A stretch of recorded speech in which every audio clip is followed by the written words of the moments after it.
Olá, investidor, olá, investidor. Estamos aqui em mais um dia da J Safra Brasil Conference 2024. E agora, nessa entrevista, tenho a honra de estar aqui com Isaac Sidney, presidente da Federação Brasileira de Bancos, a FEBRABAN. Tudo bem, presidente? Como é que o senhor está? Tudo bem, muito obrigado pela oportunidade de estar aqui participando mais uma vez dessa edição do Safra para investidores. Bom, presidente, para a gente começar esse papo, eu queria já perguntar de ordem prática. A gente tem visto aí na última semana, inclusive, muito debate sobre juros, tem sido aí o destaque. Então, uma pergunta direta, como que a FEBRABAN enxerga essa recente alta dos juros aqui no país e como que isso afeta a conjuntura econômica brasileira no momento atual, na visão da FEBRABAN? Olha, o Banco Central, ele reinaugurou, por assim dizer, um novo ciclo de aperto da política monetária, subindo a taxa de juros mais uma vez, depois de ter ficado com um ano num processo de queda e 2 meses, 3 meses de manutenção da taxa Selic. O que a gente está vendo, e esses dados correntes da economia, da atividade, mostram uma resiliência muito grande ainda da economia.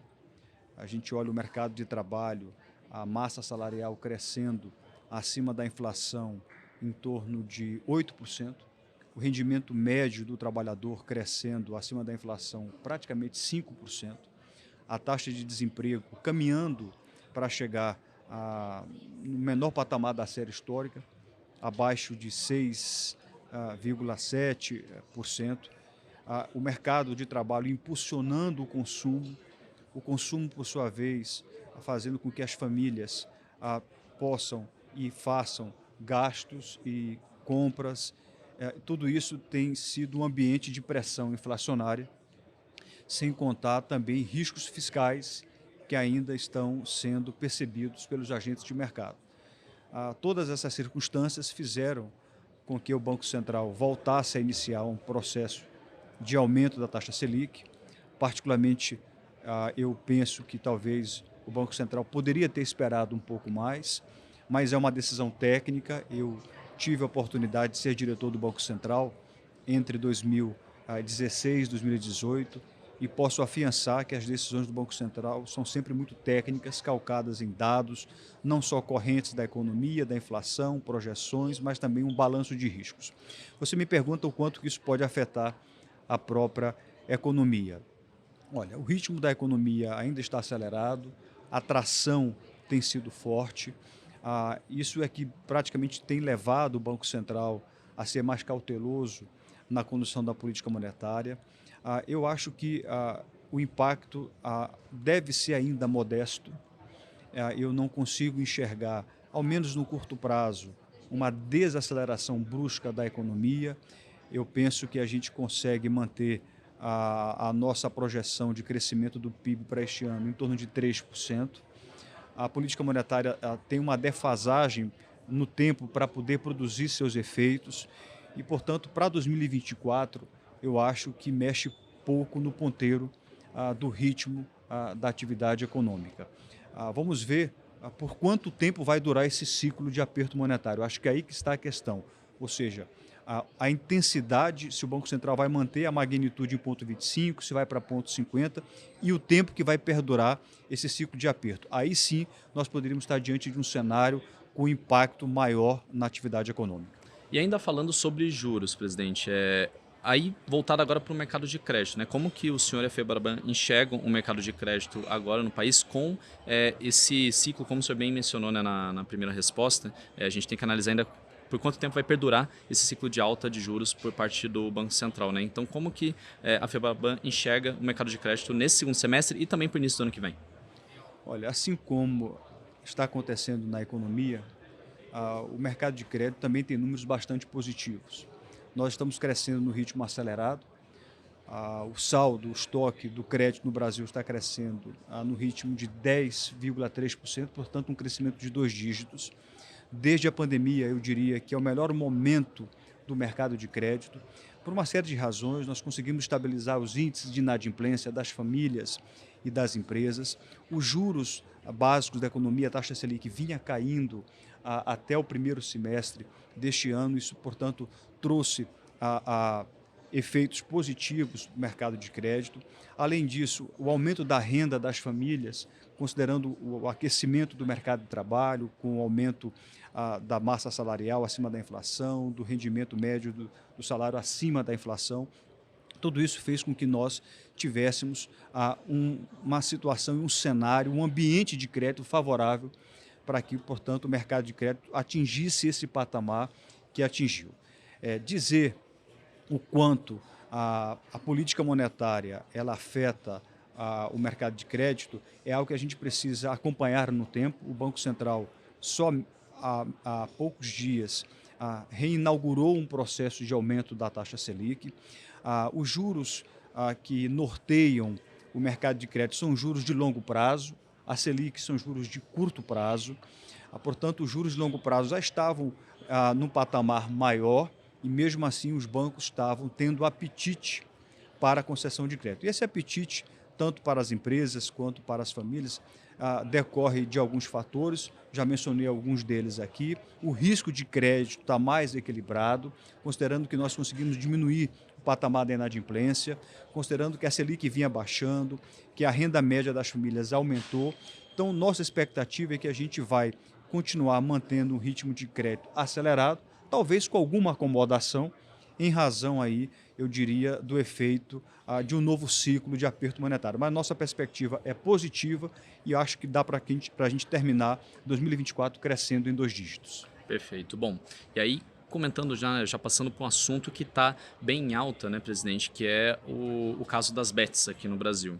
Então, elas aí já são responsáveis por uma parcela do endividamento das famílias brasileiras. É uma situação que preocupa, né, muitos economistas e muitos estudiosos aí justamente das finanças das famílias brasileiras. Então, queria perguntar para o senhor, né, como que a FEBRABAN está enxergando isso, né, essa questão das bets no Brasil, e se há, por parte da federação, algumas propostas para que haja uma regulamentação, né, que está tendo, aliás, das bets, e se há alguma proposta específica da FEBRABAN para apoiar nesse não endividamento das famílias com esse tipo de situação que deveria ser de entretenimento, né? Mas acaba sendo quase que às vezes uma fonte de renda na cabeça de algumas pessoas que são até que chegam ao vício, né? No caso das bets. Olha, a FEBRABAN ela vê com muita preocupação essa proliferação das casas de apostas online, das chamadas bets. Nós estamos diante de uma situação que deveria nos alarmar e preocupar a todos enquanto sociedade. Os dados são alarmantes. Estamos diante de uma situação com proporções que eu já considero gigantescas em relação ao comprometimento da renda das famílias. O Banco Central soltou, inclusive ontem, um estudo mostrando que, por mês, os pagamentos direcionados para as bets já chegam a 20 bilhões de reais.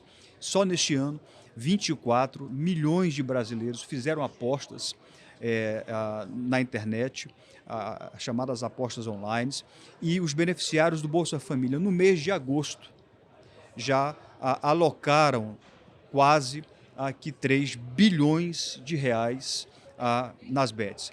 Isso mostra algo que deveria fazer com que, nesse momento, pudéssemos ter, enquanto sociedade organizada, por isso que a FEBRABAN é uma dessas entidades setoriais, e também enquanto frentes governamentais, Poder Executivo, Poder Legislativo, Poder Judiciário, pudéssemos fazer um freio de arrumação. Essas apostas online estão afetando o orçamento das famílias, mais do que isso, estão levando essas famílias a terem um comprometimento da renda, isso afeta a saúde financeira, isso é um problema, inclusive, de saúde pública, de saúde mental, e eu penso que, em má hora, o Brasil resolveu legalizar as apostas online. Eu tenho defendido que haja uma proibição imediata do uso de cartão de crédito para apostas online, e eu começo a refletir que talvez devêssemos proibir, inclusive, a ferramenta Pix para o pagamento. Praticamente hoje 90% das apostas online são feitas por meio de Pix, e talvez o Banco Central precise fazer um freio de arrumação. Eu vou refletir mais sobre isso, mas a minha tendência é propor ao Banco Central que proíba apostas por meio de PIX. Nossa preocupação enquanto entidade setorial é com a saúde financeira dos brasileiros, é com o nível de comprometimento de renda, o nível de endividamento. Isso pode gerar inadimplência e fazer com que o risco de crédito e o custo de crédito aumente. Tá certo. A gente pode dizer que a gente vive uma epidemia, de repente, até das bets no país? O senhor enxerga dessa Olha, forma? eu tenho preferido não criticar em si a própria atividade. O meu foco, a minha preocupação, enquanto presidente de uma entidade que tem uma preocupação setorial com risco de crédito e com custo de crédito e com endividamento e com inadimplência, é o quanto as apostas online estão comprometendo o orçamento das famílias e a saúde financeira das pessoas. Essa é a nossa preocupação, esse é o foco em especial da minha preocupação. É uma atividade lícita, porque foi legalizada.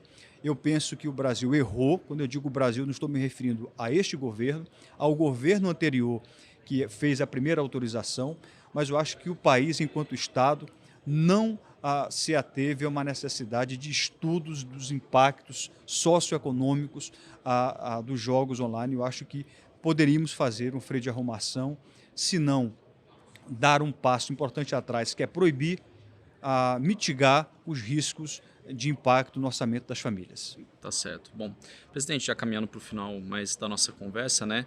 Queria perguntar, dentro aqui do evento, né, do J Safra Brasil Conference, a gente também tem falado bastante sobre inteligência artificial. Então, é um assunto que, inevitavelmente, está na pauta de diversos setores da atividade econômica, né, de como vai ter esse impacto, né, da inteligência artificial na economia no geral. Então, pergunto para o senhor, né, o que deve mudar na relação entre correntistas e os bancos com o uso da inteligência artificial e no que mais o senhor enxerga que a inteligência artificial pode ser benéfica ou, de repente, não, dentro da atividade do setor bancário, do sistema financeiro nacional, inclusive?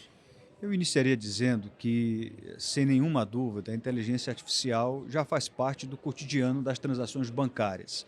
Se a gente der alguns passos atrás, 2014, quando os bancos começam a intensificar a oferta do mobile bank, do celular, para que as pessoas possam acessar os seus aplicativos, as suas transações, a gente já vê ali uma carga de inteligência artificial de forma muito promissora. Hoje nós temos ramos outros, como por exemplo a inteligência artificial generativa, e o fato é que os bancos têm usado cada vez mais, numa escala muito larga, a inteligência artificial, por exemplo, para personalizar a oferta de produtos e serviços para os seus clientes. São ferramentas importantes que nós podemos fazer com que haja centralidade no cliente, com que o cliente possa ter os bancos numa relação de principalidade.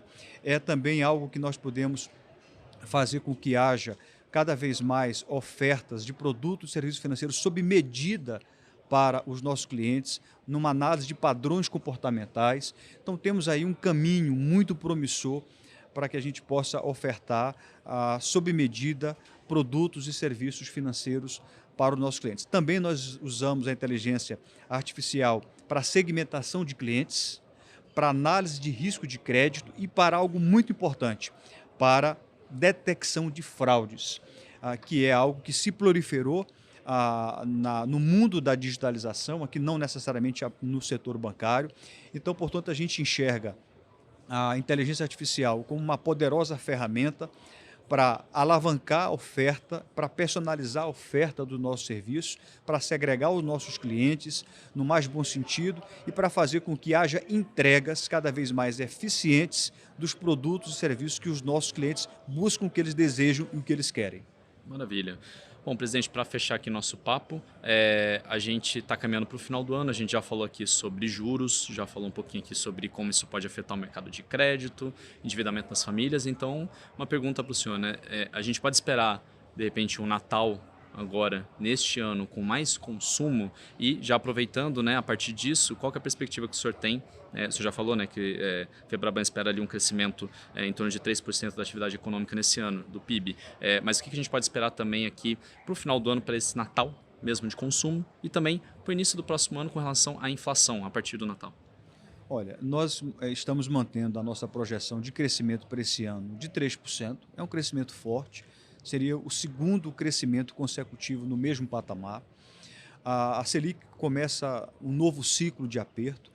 O grande desafio é saber qual é a magnitude desse aperto e o tempo desse aperto monetário. Isso sim traria impactos um pouco mais significativos nos dados correntes da economia. Mas eu acho que o que pode acontecer é uma acomodação e um crescimento talvez um pouco mais modesto no final de 24 e no início de 25, que é quando a gente já vai ter os efeitos desse novo aperto da Selic. Para o Natal, a gente tem uma perspectiva ainda bastante positiva, o consumo está forte, o consumo está crescendo acima de 4% ao ano. Para que tenhamos uma ideia, o varejo e o comércio, que são grandes termômetros, o varejo está crescendo a uma faixa de 4,7% ao ano, a venda de veículos 14%. Então, a gente entende e enxerga que faltando 2 a 3 meses para acabar o ano de 24, mesmo com esse aperto monetário, nossa perspectiva é positiva para o consumo, para o Natal. E em relação à inflação, é que nós temos aí uma preocupação um pouco maior, porque a atividade econômica ainda bastante aquecida, o mercado de trabalho ainda aquecido, isso é fonte de pressão inflacionária. Para este ano, o mercado projeta a inflação em 4,35%, quase ali no teto, no intervalo máximo da meta inflacionária. Para 2025, o mercado está prevendo uma inflação de 3,95%, portanto, ainda próxima de 4%. Então, esse deve ser o olhar mais cauteloso do Banco Central. Em síntese, é um cenário positivo para o crescimento, para o consumo, para o Natal, com aqui e ali pressões inflacionárias, o que pode dificultar o trabalho do Banco Central. Tá certo. Presidente, obrigado mais uma vez por ter aceitado aqui nosso convite para conversar conosco aqui na J Safra Brasil Conference. E bom trabalho lá na frente da Febraban. Sinta-se à vontade para sempre estar aqui conosco nos nossos conteúdos que a gente produz aqui dentro do canal do Safra, tanto no YouTube quanto nas redes sociais. Obrigado, viu? Muito obrigado. E agradeço a você também que nos acompanhou em mais um conteúdo aqui da J Safra Brasil Conference. A cobertura completa em umespecialista.com.br e também aqui no nosso canal no YouTube. Um abraço e até a próxima.